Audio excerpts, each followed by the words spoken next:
Fala aí, galera do canal Botafogo Digital, eu sou Carlos Albuquerque e vamos às notícias. Como vocês sabem, eu tô aqui na Paraíba, então diretamente da Paraíba, notícias do nosso fogão, tá? Vou repetir com vocês aí uma entrevista do nosso ex-treinador Cláudio Caçapa à ESPN, tá? Ele recordou a passagem no Botafogo, que foram na verdade 4 jogos apenas, porém 4 jogos muito marcantes, né? Tanto para o Caçapa como para nós, torcedores do Botafogo. Ele falou o seguinte, foi tudo muito rápido, né? Só relembrando, né? Ele estava em Lavras, de férias, no seu sítio, no interior de Minas Gerais, cuidando dos seus cavalos, quando recebeu o convite para ajudar o Lúcio Flávio, né?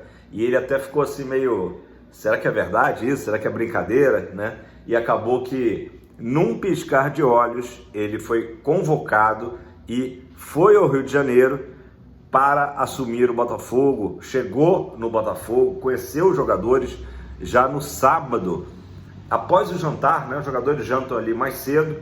De qualquer maneira, após o jantar, foi apresentado pelo Mazuco e ele sempre recorda que viu nos olhos dos jogadores muita verdade e aquela conexão, né? Bateu a conexão, viu que os jogadores estavam muito afim e já no dia seguinte teve o jogo, né? O clássico com o Vasco, vitória do Fogão por 2-0, aliás foram os placares, né? Nos 4 jogos que o Caçapa dirigiu o Botafogo, sempre o Fogão ganhou por 2-0, tá? Então ele comentou isso, que quando os jogadores estão afim de se entregar pelo técnico, né, que foi o caso ali, sempre vai dar certo, né? E recordou também um momento de dificuldade, que foi o intervalo do jogo lá na Arena do Grêmio. O Botafogo fez um péssimo primeiro tempo e que ele falou assim, no intervalo ele falou, olha gente, eu quero chegar ao final da partida, em vez de criticar do jeito que eu estou criticando agora, eu quero dar os parabéns a vocês pela atuação. E dito e feito, santas palavras de Cláudio Caçapa, o Botafogo venceu pelo placar de 2-0, né, no segundo tempo, e ele sempre recorda disso, né, o quanto que os jogadores estão focados no título, né, e estão numa fase muito boa. O Cláudio Caçapa, que foi perguntado também sobre a possibilidade de vir a dirigir clubes no Brasil, né, e ele falou, olha, essa minha passagem foi muito importante porque, exceção feita às pessoas mais próximas de mim, muita gente já tinha esquecido de mim, né, por muitos anos na Europa, mas eu fiz toda a minha carreira, não só de jogador, né, a carreira dele de jogador, na verdade, começou no Atlético Mineiro, né, para quem não lembra, seleções de base, enfim, mas, quer dizer, grande parte da carreira foi feita na Europa, no próprio Lyon, e também todos os diplomas dele de treinador, cursos lá na Europa. Então a vida dele, por hora, é lá no Velho Continente, e como todo mundo sabe, ele está dirigindo o RWD Molenbeek, né, do grupo aí do John Textor, né, da Holden, né, Igor Holden. Falando ainda de ex-treinador do Botafogo, o Luiz Castro, ele técnico do Al Nassr, né, que tá lá, tá bem, né, na Arábia Saudita, já conquistou até um título, né, a equipe do Cristiano Ronaldo, falou também do Botafogo. Vocês veem que o Botafogo é sempre assunto aí, seja na televisão ou em grandes eventos. No caso do Castro, tá, o GE trouxe a informação de que era o evento Thinking Football, né, Pensando Futebol, que foi realizado lá em Portugal. E o Castro falou o seguinte do Botafogo: senti que cumpri o papel que tinham me levado lá a fazer, né? Então, de novo, explicando da saída dele, porque que ele saiu, achou que já tinha cumprido a missão dele aqui no Botafogo. E esse papel era justamente erguer e dar visibilidade ao Fogão. Estava tudo feito. Então, assim, é um assunto que a gente vê que ele é recorrente, porque é muito inusitado que um técnico saia, né, durante um campeonato da forma com que estava, né? O Botafogo liderando disparado, a equipe finalmente tinha encaixado muito bem, vivia um grande momento e inclusive a parte assim também anímica mesmo, né? A gente lembra que acho que 2 últimos jogos antes do Castro sair, ele ainda estava naquela do quem ganhou, né? Depois dos jogos. Então assim, ninguém esperava, até surgirem, claro, os primeiros rumores ali de saída para o futebol árabe, que o Castro abandonaria o barco, mas não adianta a gente ficar remoendo o passado. Diz o Castro aqui que ele sentiu que já tinha cumprido a missão dele, né?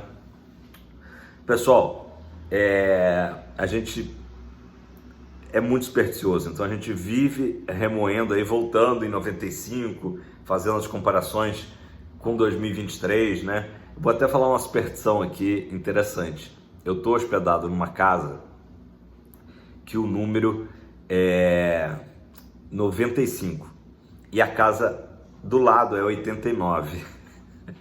Eu olhei aquilo ali, gente, é um sinal. Enfim, mas falando disso, o Donizete Pantera, campeão em 95, falou para o UOL, tá? Deu uma entrevista para o UOL, comparando também o time de 95, o time atual, né? Para quem não é da época de 95, a grande dupla de ataque do Botafogo era justamente o Pantera e o Túlio, né? Túlio Maravilha. Então ele disse que vê semelhanças entre o Túlio e o Tiquinho, só fazendo adendo que ele acha o Túlio um jogador um pouco mais ágil, né?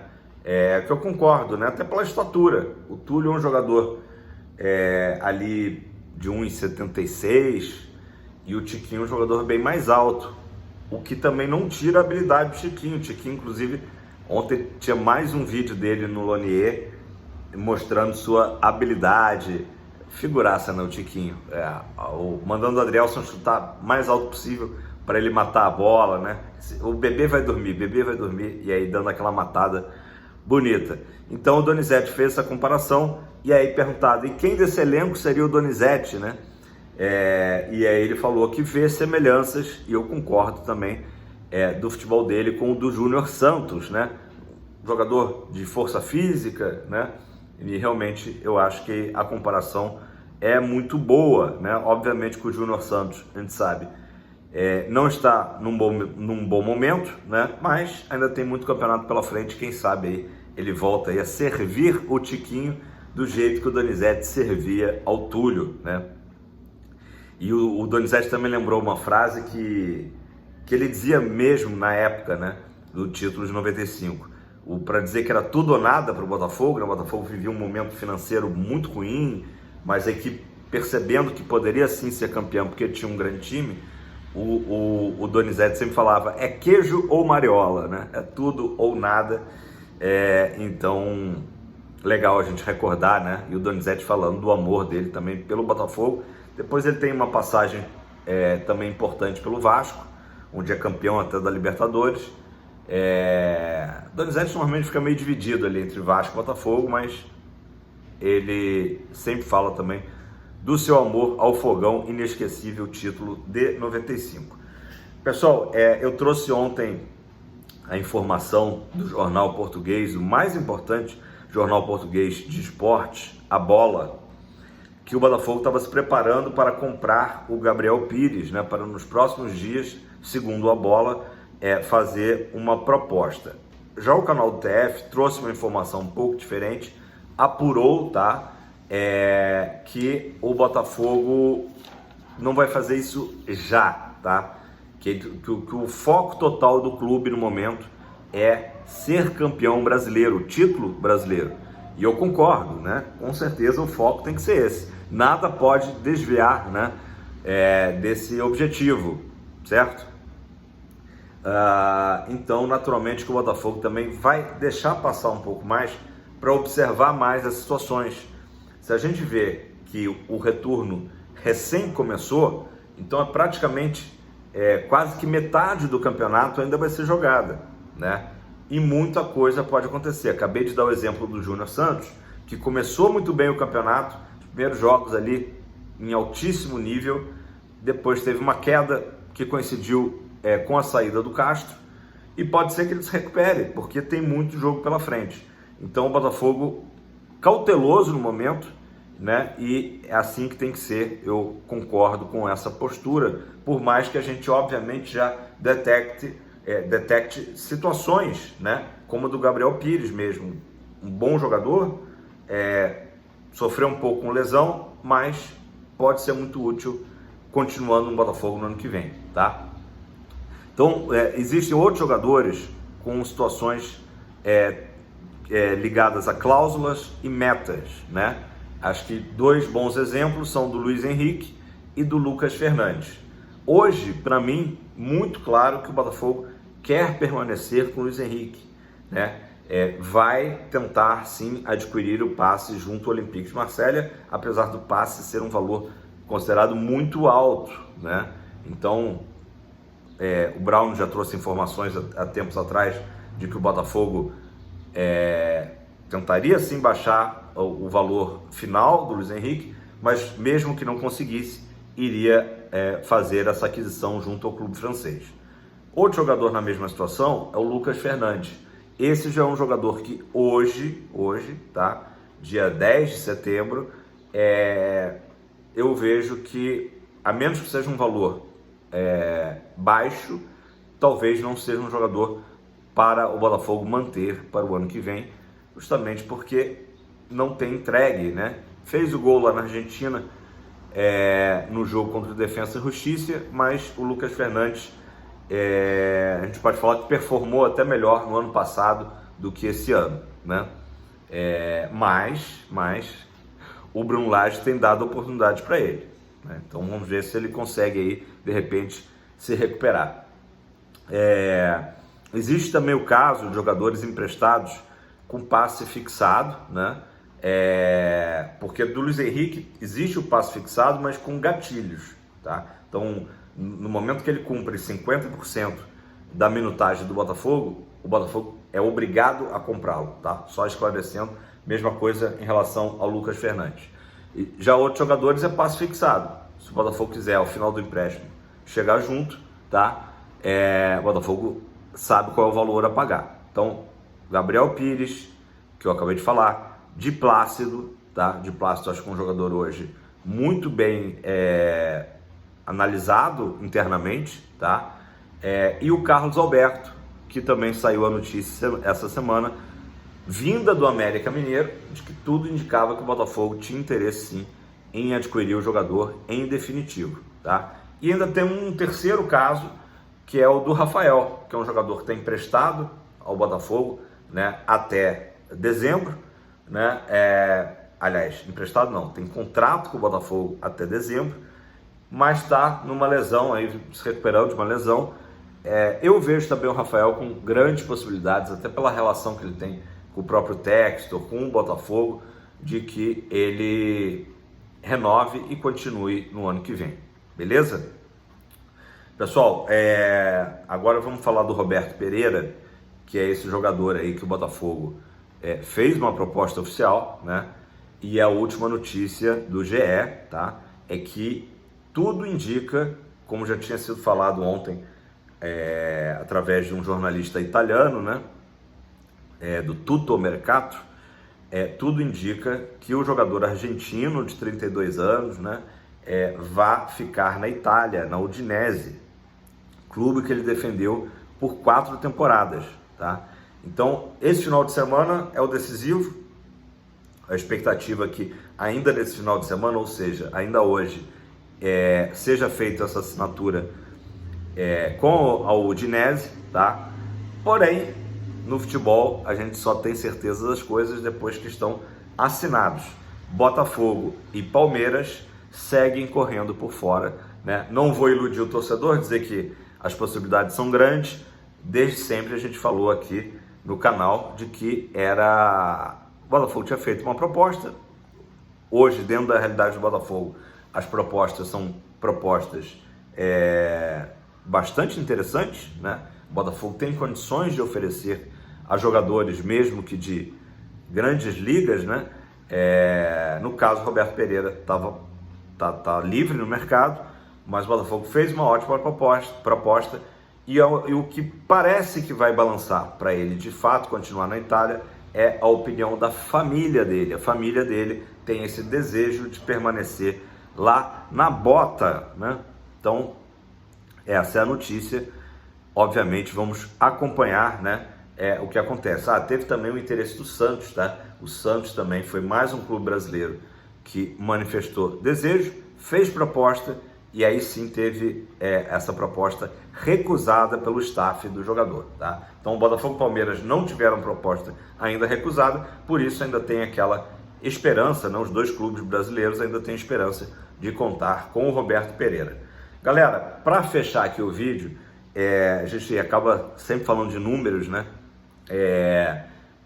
O GE também levantou o seguinte: o Botafogo tem mais 7 jogos em casa. E todo mundo sabe que até agora o Botafogo já cumpriu 12 partidas em casa, vinha com 100%, perdeu a última partida, então ganhamos 11 jogos de 12, tá? E faltam 7 jogos. Se o Botafogo vencesse esses 7 jogos, que seria o melhor dos cenários, seriam mais 21 pontos, ou seja, os 51 que a gente tem hoje, mais 21, e chegaríamos a 72 pontos, que em 5 edições dos pontos corridos já foi suficiente para um time ser campeão. O que eu quero dizer com isso? Que a gente está descartando os jogos fora de casa. Agora mesmo a gente vai ter 2 jogos, melhor dizendo, uma sequência de jogos fora, né? Atlético Mineiro e Corinthians. Atlético no sábado, 9 da noite, e Corinthians na sexta-feira, às 20 horas, tá? Então tem esses 2 jogos fora. É como se o Botafogo não precisasse pontuar. É óbvio que a gente vai ter que pontuar nesses jogos, né? Mas a gente faz aquele cenário de imaginar só os jogos no tapetinho. Botafogo poderia chegar a 72 pontos, né? Carlos, quantos jogos o Botafogo vai fazer fora? Ainda tem mais 9 jogos fora, então é muita coisa também. Obviamente que na ideia da comissão técnica é pontuar o máximo possível fora e voltar a fazer os 100% em casa, para a gente passar desses 72 aí que eu falei com folga, né? Podemos chegar tranquilamente a 80 pontos, eu tenho convicção disso, tá? Vamos aos 7 jogos em casa, tá? Coincidentemente, os 2 primeiros jogos em casa que teremos é justamente contra os nossos algozes do primeiro turno, tá? Goiás e Atlético Paranaense. Mas que são equipes que fora de casa são quase que cordeirinhos, né? Não estão fazendo um bom brasileiro fora de casa. Temos tudo para ganhar desses times, tá? Então vamos lá. Goiás, Atlético Paranaense, Cuiabá. Tá? Então esses 3 jogos são 3 jogos. O Botafogo tem todas as condições de fazer 9 pontos. Depois temos a sequência de 2 jogos mais difíceis contra adversários de topo de tabela, Palmeiras e Grêmio. Beleza? Que obviamente a gente ganhou deles fora de casa, porque não poderemos ganhar em casa. E aí fecha com uma sequência de 2 jogos que eu também considero mais tranquilos, tá? Assim como os 3 primeiros. Que é justamente contra Santos e Cruzeiro, tá? Então, repetindo rapidinho: Goiás, Atlético Paranaense, Cuiabá, Palmeiras, Grêmio, Santos e Cruzeiro são jogos que restam no Newton Santos em casa, beleza? Pessoal, falei que era para finalizar. O Botafogo já está em ritmo acelerado, divulgou ontem muitas fotos do treinamento lá no Lonier. Jogadores também postando fotos nas suas redes sociais, com todo o calor que está lá no Rio, pelo que eu estou sabendo. Não sei se está tão quente como aqui na Paraíba, mas o time muito dedicado, família Botafogo, jogadores felizes depois de uma folguinha aí, uma mini férias de 5 dias, de se reencontrarem, e o Botafogo em ritmo forte treinando para o jogo contra o Galo, como eu disse, no próximo sábado. Então, importante é o Botafogo fazer o que tem feito até agora. Perdeu para o Goiás, emendou uma sequência de bons resultados. Perdeu para o Atlético Paranaense, também não quis saber, emendou uma sequência de bons resultados.